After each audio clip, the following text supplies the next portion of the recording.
I have Patricia Robin Woodruff. Thank you so much for joining me, Patricia. And where are you from? The bottom of Virginia. All right. And can you tell us a little bit about why you came to the Parliament?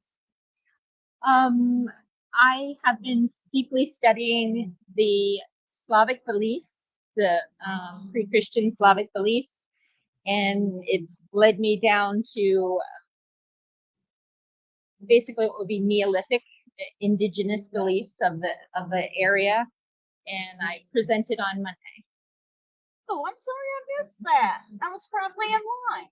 Yeah, it was a long line. They bumped me through because I had to sit in an hour. What? That is very interesting. And you said you are an author and an artist. Yes. So what?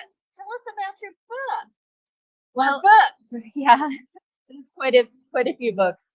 I started studying this about 10 years ago, and I do it like all the time. I work late at night doing the research and everything else. And so what I started doing was cataloging it just for myself. And then I was like, well, if I want this information, I'm sure there's other people out there that want the information. So I have an Amazon author page under Patricia Robin Woodruff. And what are the names of your books? Well, I have one of them here, actually. Oh, let's see your book.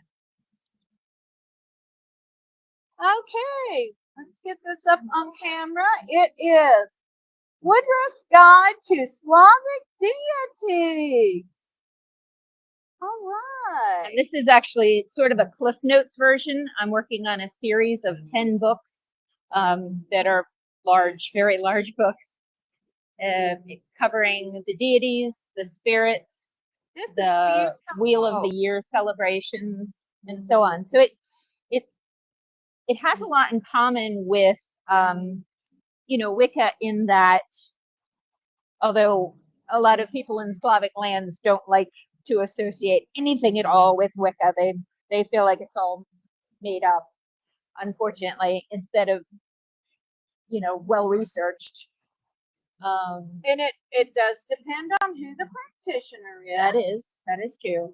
But we in Slavic lands, we celebrate the basically what would be the Sabbats, the winter solstice, summer solstice, equinoxes, and the cross quarter days.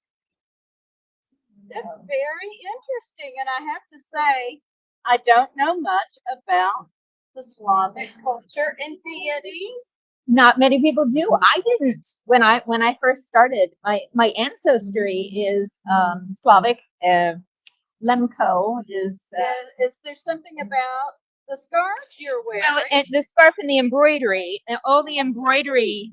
They don't actually use the word for embroidery. They write a shirt. So it's basically it spells to protect you. It's wow. Around the cuff, around the collar, and around the waist to protect the body and give it strength. So is this hand embroidery? I don't know. I ordered it. I think it is. That is beautiful. That is beautiful. Right. So there's different symbols. This would be, grapes, of course, being the bounty of the earth. Yeah. Most of the symbols are vitality.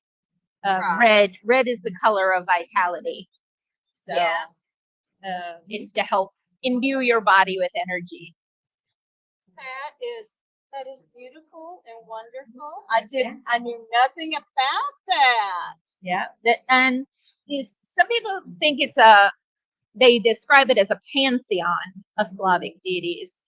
But it's a pantheon more in the way that the Hindus would see the deities, in that all of them are part of a divine one, and yet each of them are individual aspects that are more approachable. And that's basically the way the Slavic deities are. Perun would be like god of thunder. He's very similar to Thor. They sort of diverged over time. And That's similar to our Corellian idea of the diamond. exactly. They all lead to the center. I use that quote in my book. I asked Robert, is that right? Don Lewis, that's who I asked, yes. And I use that quote in the book because that summed it up so perfectly. Yeah. Yes. You all go to the center. It doesn't matter which emanation of deity Right. you are working with. Right. So each one is approachable. And so this is just gives a cultural context for people of Slavic heritage to connect to deity. All right. And what about your artwork? Oh, I tend to channel artwork, but it has been kind of pushed aside recently for focusing completely on my research. So I'm definitely going to check out your books. Do you have a booth here, or you just? No, I just did the presentation. Yeah. Getting to walk around and see everything today. There's so much to see. Oh, there is. I want to thank you so much for taking the time to sit down and talk to us. Thank you for having me. And this is Reverend Mary Hawk and Patricia Robin Woodruff for Corellian News on Pagan World TV. And stay tuned. We'll be bringing you more live coverage of the event. And we will be back with you shortly.